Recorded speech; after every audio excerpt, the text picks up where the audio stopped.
Hello everyone, this question appears in class 7th NCERT chapter of perimeter and area.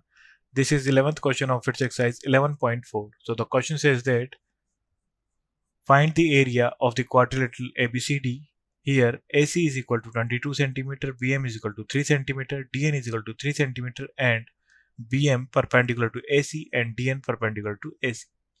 So हमें quadrilateral ABCD का area find out करना है. सो यहाँ हमारे पास two triangles है ABC and ADC.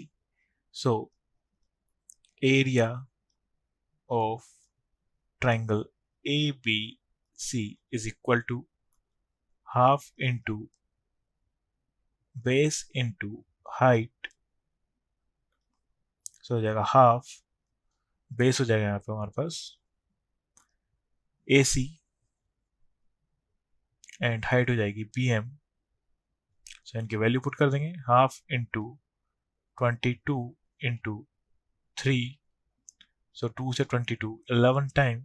So 11 into 3 33 centimeter square.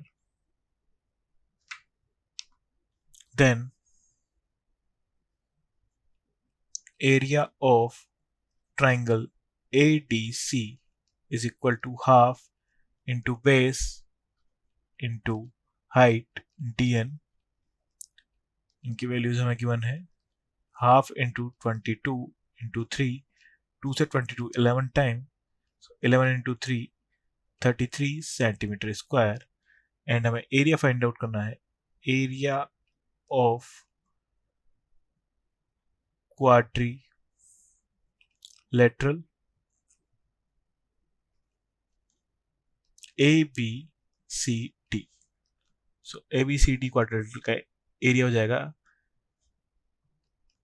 Triangle area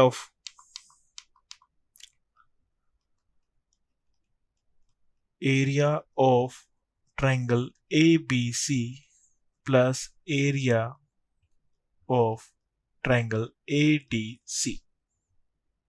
So हो जाएगा हमारे पास 33 plus 33 is equal to 66 centimeter square. So area of quadrilateral ABCD is equal to 66 centimeter square. Thank you.